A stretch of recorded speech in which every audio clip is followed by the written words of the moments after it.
Okay, mbanirizaako bassebo ne bannyabo mwenna gye musinzira okubanga mutugoberera abali mu bitundu by'ensi ebyenjawulo. Olunaku olwaleero tetugenda na kwanjula mitwe wabula tugenda kutunulira ebintu eby'ensonga mu by'ensonga. Mulowooza Big Eye ne Eddy Kenzo tebaavuddewo bubi? Bulijjo Big Eye akyokoza Kenzo eyo bali wabula beeguddeko olunaku olw'eggulo. Linda ngenda kubulira mukwano gwange mu ngeri emu njagala kutegeeza nti bannayuganda bali mu complaininga kukitta abantu ekyatuukawo ekaseese bagamba gavumenti eganye okukola ekituufu kyeteekeddwa okukola. Byonna tugenda kubeera nga tubitunuulira mu ngeri emu. Mukimanyi nti nno abakatuliki bakuba akabonero erinnya lya pati n'erya mwana n'erya mwoyo mutuukirivu. Mukimanyi nti nno Bebe Cool yalikubidde Museveni ne Muwoozi. Kale no byonna ngenda kubanga mbikutuusaako mu ngeri emu. Eddy Kenzo yasazeewo okulwana ne Bukedde oba Vision Group. Luno olutalo simanyi gye lugenda koma kubanga kati mu nnaku bbiri bamukubye emitwe ebiri ne Eddy Kenzo. Kale tugenda nabyo bitunuulirako mukwano gwange ebintu bingi bye tugenda okubanga tutunuulirako ebijambiya e Masaka byazzeemu. Simanyi obeera Alan Sewanyana ne Mr. Update oba beebazzeemu gavumenti ejja tunnyonnyola. Munzikirize mikwano gyange ansobole okuba nga ntandikira wano tuseetule emboozi. Sijja kwerabira Dr. Jose Chameleon naye yavuddeyo n'akiriyalinga air ku nsonga z'omukulu Alien Skin kosa ne Robert Kyagulanyi Ssentamu ku statement gye yakola wali mulumbe okuziika omugenzi Kato Dubwama. Tutandikire wano tutambula ne Ajabu Dungabo ng'ono mulombi wa dduwa munoonyeeko mukwano gwange bingi ajja kubanga abikumalira ye Ajabu Dungabo wansi mu langi ya black wali enamba za simu 2. Tutambula ne Jajja mu malansonga mukwano gwange naye munoonyeeko gwalina ebizibu ebyenjawulo ng'oyagala bimalira eno mu kinnansi ye Jajja mu malansonga ate wano ye namba yange eri mu langi eya green. Njagala tuseetule emboozi mikwano gyange tusobole okubeerako we tutuuka. Tutandike n'omukulu amanyiddwa nga Bebe Cool. Tutandike ne Bebe Cool kubanga nze kino mbadde sitera nnyo kukiraba naye bwe tuba tutuuse kuline esseeri twonoona okutuuka ku kino Mukama jano n'ensi eno. Mullo musajja mukulu amanyiddwa nga Bebe Cool. Bebe Cool ono ebintu by'ensi byewuunyisa. Bebe Cool yavuddeyo n'akola statement ku mukutu gwe ogwa Twitter n'agamba nti gwe nga bw'onoosoma essaala kitafu ali mu ggulu erinnya lya pati n'erya mwana n'erya mwoyo mutuukirivu. Bebe Cool yakoze ati yagambye in the name of the Father General Museveni and the Son General MK let the Holy Spirit be with you. Amina. Mu linnya lya kitaffe Museveni General Museveni n'omwana we Muwoozi Kanyerugaba n'omwoyo omutukuvu abakuume. Have you heard? Mukiwulidde ekintu ekifaanana bwe kityo nti omuntu mbadde ndaba mwennyinaffe amanyiddwa nga Peace Dian onaweereza sports. Peace Dian aweereza sports agambye nti omuntu obudde bwe yanditutte nga alowooza ng'alowooza ku kuyiiya oluyimba olulimu amagezi atutte obudde azannyire Katonda. N'omuntu gwe tumanyi ng'oba oliawo atali nnyo Lwasa avuddeyo n'akola statement ensobedde like nze nnyumidde. Agambye ndi musajja mukulu naye obusiru bw'ono omusajja nze sibulabangako. Can you imagine ne Lwasa alabye ensonga eno? Bebe Cool ensi ejja kuba kibooko. Ensi ejja kuba mugeraageranya sibo Museveni ne Muwoozi okutte Museveni n'omugeraageranya ku Katonda n'okwata General Muwoozi n'omugeraageranya ku Yesu.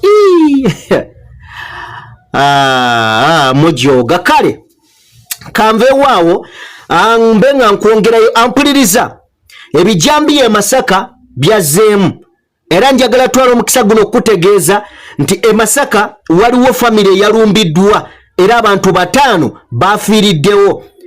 Batemyetemye taata nga Saalongo ne batematema maama Naalongo ne batematema abazzukulu 2 ne muwala waabwe abantu 5 babatemye famire. Wabula abaana abamu abazzukulu 2 maama waabwe yabadde agenze mulumbe n'abasindike wajja jjaabwe ajja kuyitirawo ku makya abanone tebasobodde kubeera nga bakikola. Maziga, Miranga na Biwoobe. Bannayuganda bannange bassebo ne bannyabuuka mbanjulire. Ba Alihila Holdings Uganda Limited bano bakafulu mu kuzimba mayumba agali ku mulembe, plumbing, electrical installation and general construction, biodigester septic tank and many more. Todda mu kukaaba nga ba Alihila Holdings Uganda Limited webali okukuyamba. Gwabetaaze n'ayagala okumanya ebisingakaawo kuba ku namba z'essimu eziri awo. Onaabafere oyagala kuteera mazzi mu nnyumba yo oba masannyalaze, kuba ku namba z'essimu eziri awo oba otusange ku ofiisi zaffe ezisangibwa ku Grand Imperial Hotel. Jjukira yeffe ba Alihira Holdings Uganda Limited. Have it all. Ekibuuzo kyange ne kijjira wano. Alani Sewanyana ne Mr. Update beba chatta abantu e Masaka obeera bagenda bakwata babazzeeyo. Ye ani yali atta abantu e Masaka? Abaffe beba nga tebasobodde mutuddamu ani atise bano? Nga twayanguye okulaba abantu abasirikale, nga twayanguye okulaba aba ADF be bagamba mbu ba ADF abassa abaana e Kaseesa ab'essomero. Netasobola kuzuula bantu batuufu batta bantu Masaka na Bijambiya. Ampuliriza nga tugenda mu ssaga ey'e Kaseese n'ebyo ebibuuzo tubyebuuze. Njagala tuveewaawo. Abantu bangi bali mu kubagana mpawa mu ggwanga Uganda nga beebuuza gavumenti y'eggwanga Uganda bw'eri enkuusa etali ya mazima era erabika nga bino ebintu okwekubira kungi. Abaana abaafu abali mu 40+ eggwanga ettuufu lyandibadde likwata bendera ya Uganda ne ligiteeka wakati ng'akabonero ak'okungubaga. Ampuliriza abantu 40 si batono, siba bando ya 10 gibeera emirundi 4 wabula nga tulina n'enzikiriza nti bano tebaafa 40 gokka, bangi. Eggwanga teryasobodde yadde okungubagira abaana bano.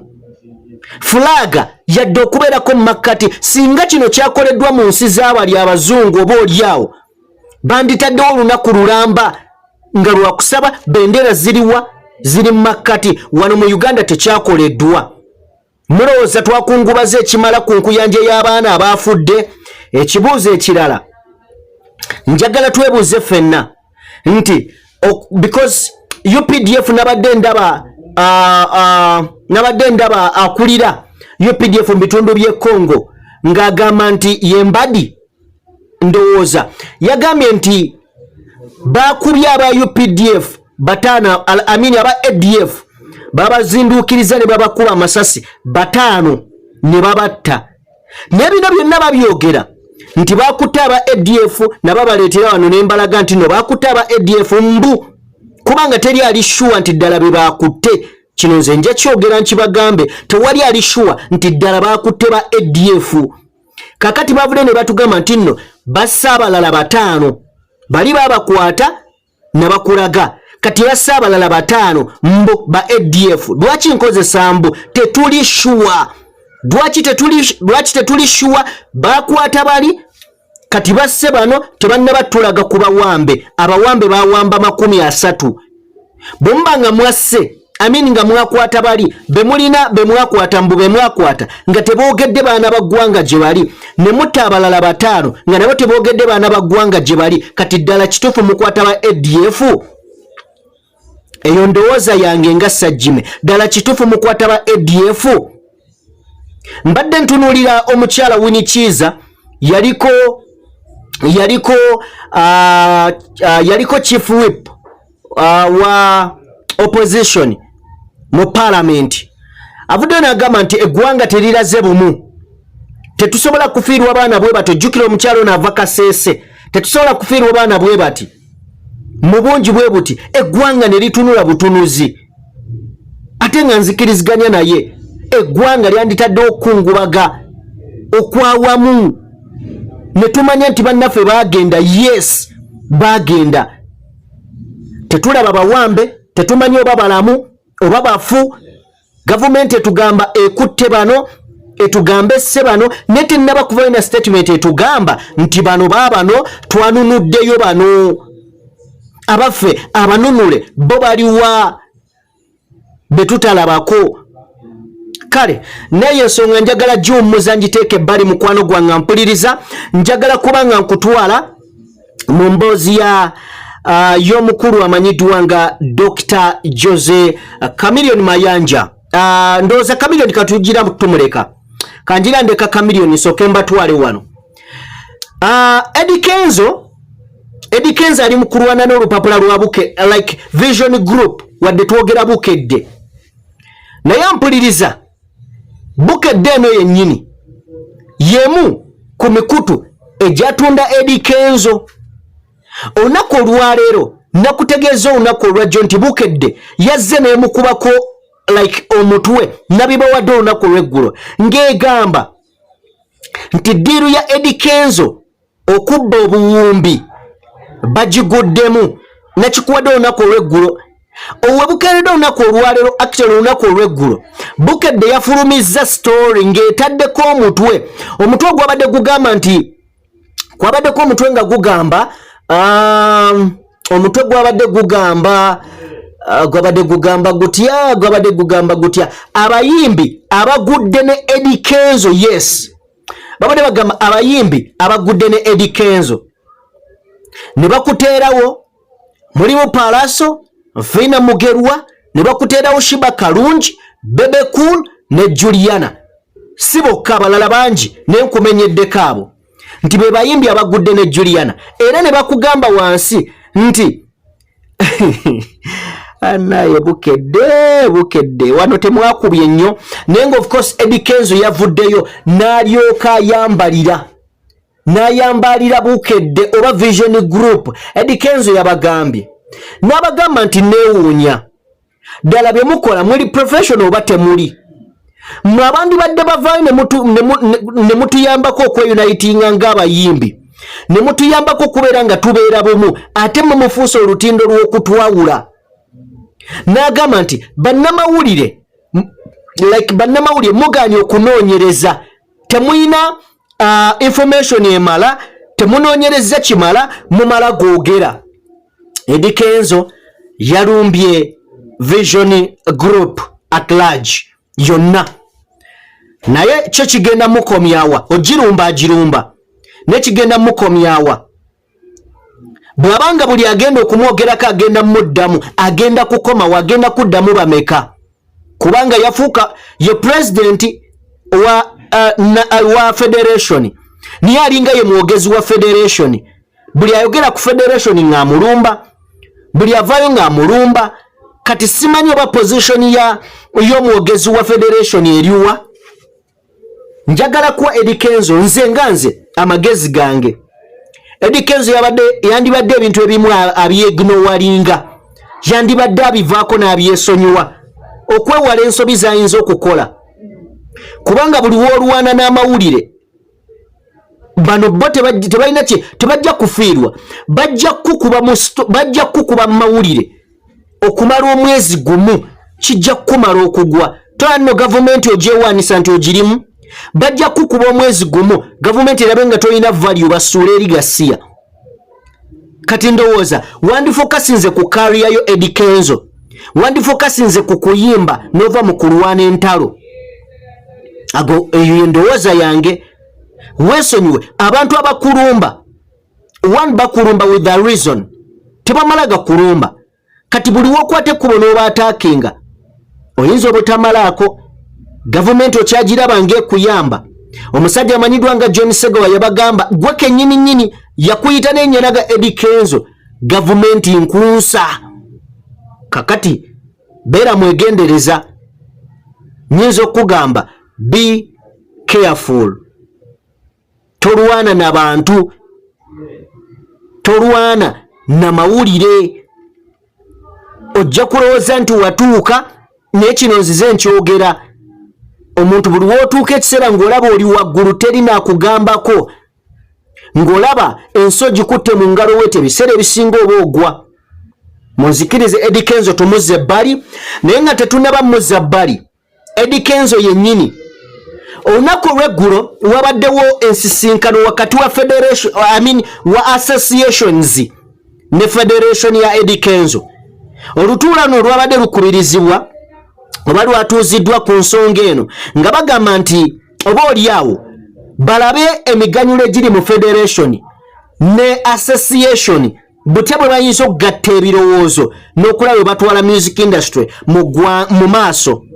Wabula kino kyalabise nga tekikwataganye kubanga jjukira Wuma ono Big Eye Wuma mwali ate nga mubede muyo Wuma teri party ku federation kati baperereza federation zino zijje mu umbrella ya Kenzo eya federation. Kakati Big Eye yasituse okwogera olunaku olwajjo n'ayogera byateekeddwa okwogera olowooza tebavuddewo bubi.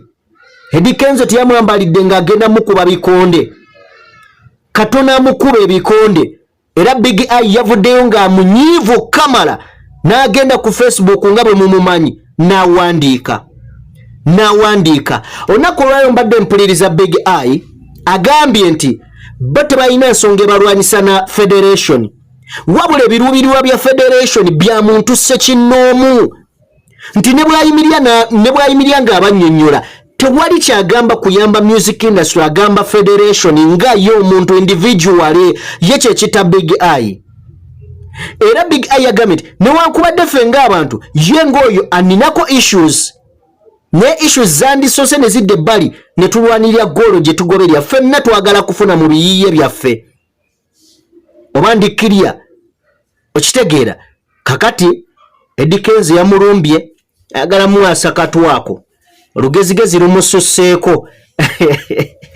Tutambula ne Ajabu Ngabo mulombi wa dduwa munondyeko omukwano gwange akunamba essimu gy'olabaawo wennyini mu ngeri emu ne jjajja mu malansonga tutambula naye bulungi nnyo mu nsonga ezitali zimu osobola omukubirako ebizibu bikuyinze biki munondyeko gwe ayagala okuyitira mu kinnansi ate ye Ajabu Ngabo musajja mulombi wa dduwa musajja wa Allah. Kale nno omukwano gwange munzikirize ngenda bateera wano mbalekereyo story ya Jose Chameleone. Sigenda kujogera bwogezi. Jose Chameleone yazzeemu ebigambo bya Robert Kyagulanyi Ssentamu His Excellence byeyayogera ku luli. Buli omu abadde anoonya agamba nti Chameleone yayogera ki ku ekyo. Finally yamaze n'ayogera. Njagala kulekera eddoboozi lya Dr. Jose Chameleone ate tujja kuddamu tuwuliziganye olundi. Olunaku olwaleero mbadde bit busy nesobola baweereza bulungi mbeetondera mu ekyo naye tujja kuba tukwatagana olunaku olwaleero munzikirize mbadde busy ge mazima naye byonna kitegeeza kubanoonyeza mbanoonyeza ebyo bye mwetaaga era bye mwagala okubanga muwulira solobbe batuusaako. Leero nnyinza okuba mbawadde kitono bati mbanoonyeza ekinene kitujja okuwulira ate tubeere bamanyi tweyongereko. Mbeebaza nnyo mwenna bentambudde nammwe saba Mukama Katonda omulundi ow'ekisaba nkuumire kambalekere Jose Chameleone ate naye mumuwulirize ensonga ze. Peace and love. Nalaba mukulu munnange Bobi Wine ng'ayisaawo ensonga y'okugamba nti baleke kubayinga abantu ntegera yaabwe wala bafreeing music industry esobole nayo okuba nti yeekolerera era nga yeefunamu ssente okusinga okugenda abayimbi ne balobinga okufuna funds or this and that. Ensonga yalimu eggumba. That's right. Era ku nsonga enjagala nange mpe endowooza yange nti kyayogerako kyennyini nsubira abayimbi bonna kyetukola ki kyetugezaako okulwanirira. Obabo wangu oli muyimbi ngoli mu business ya kuyimba obongo oli artist kwa artist akuma kuyimba koka artist ayingira ne mu bibajje mu basiige bifaananyi ayingira art muwanvu nnyo art yava mu Coca-Cola art nava mu Hamukola art nava mu Berobi oli nakola mu Gulaga teri muntu yenna wa art mu nsi atayagala kufuna mu creation ye kitandikira dambuzaale nti bagamba nti kezaala keekomberera kakati nange mba nazaala mu Joseph Mayanja nenzaala mu Chameleone gwenso okomberera bwesoka okulabika nti promoting then aveeko amatabi amalala agakola ki agakola n'ebirala. So omukulu principal ensonga gyali ayogerako mutuufu mu ango ye because industry yaffe erimu sente nyingi zigeneratingibwa. Okitegeera art ali priceless, but art we Uganda chiwanti bafutanze mupekako attention bagenda mubaliriyanga avamu about $9 billion omwaka. Naye $9 billion bozibuuza ziragawa toina gyokola ki gyoziraba. That's why nti abayimbi batuuka lesinga twatuka mu lockdown omuyimbi nanoonya n'oli abayimbi oli akanya bijanjalo oli akanya kawunga. Why? Because bantu batunyoma baga ntukola mmere ya lero si bwe kiri. Ne wano wendi wenyini ndi USA mu makaga ga USA no problem. Ne music wange Uganda yali baddenga ina sene za generating ngoba nyimbye oba nga siyimbye ekibayita copyright. Copyright egazi yenfunayo ofuna bulungi. Yes ba signing Dr. Hildaman ekyo kirungi nnyo sina mu yadde kikiwakanya. Wabula kyenje okwongera ku ekyo tumaze ebbanga mu Uganda nga bintu bina tujja tubikwasa omuntu omuno bikwasa tubikwasiza gundi tubikwasiza kamiliyoni tubikwasiza bla bla bla. Songa ate nga n'Oluganda luga nti agali awamu bigaluma ennyama. So si kibi Dr. Hildaman bagenda tuyambako kuteekere bali bage mu parliament. Naye naffe tukigenda tugamba mbu olwokuba tulina omugoba w'eryato litanze okubbira mu ffe tutule olwokuba ye yamanya amazzi n'ennyanja. No, buli muyimbi waali kimukakatako standing up for their right. Right yo yeki, right yo ye copyright yo bwe bwannannyini bwo kubenga oluyimba lw'olunyuma obanga terukola ki obanga terunyuma. Kaakati bwe nzira ku gundi ya federation nze nja kuwulira straight up ndi mu federation, Uganda National Musicians Federation. Ensonga zange lwaki ndi mu federation ziri 2-3 nyingi so nazimalayo. Esookerwako nti bane entambudde amawanga ndabye music bwatambula mu mawanga amalala. You know, ndabye art bwatambuzibwa mu mawanga amalala. Waliyo federation, for example kankutwale mu mupiira waliyo FIFA federation, that is international. Waliyo local Uganda waliyo FUFA, nayo that is an association, federation. Ne mu boxing wa Uganda baina boxing federation e Uganda. Federation kwe kunganye birowoozo n'entegera y'abantu bonna abali mu kikole ekyo kimukula mu art ego mutunda ne batula mu box emu. Yes, nafuna complaints olina agamba nti kakati Eddy Kenzo teyasoma gundi teyakola ati abakwano bange. Art kyekyobutonde kyozaalibwa nakyo aba art ng'ali muggwe okusoma oyongerezaako bukibwongereza. Nesanga abayimbi abali ba complain bagamba kakati mwalonda Eddy Kenzo mwakola mutya. Na Uganda bannange basebo ne bannyabuuka mbanjulire. Ba Alihila Holdings Uganda Limited bano bakafulu mu kuzimba mayumba agali ku mulembe, plumbing, electrical installation and general construction, biodigester septic tank and many more. Todda mu kukaaba nga ba Alihila Holdings Uganda Limited webali okukuyamba. Gwabeetaaze n'ayagala okumanya ebisinga kaawo kuba ku namba z'essimu eziri awo. Onaabafere oyagala kuteera mazzi mu nnyumba yo oba masannyalaze kuba ku namba z'essimu eziri awo oba otusange ku ofiisi zaffe ezisangibwa ku Grand Imperial Hotel. Jukira yeffe ba Alihira Holdings Uganda Limited. Have it all.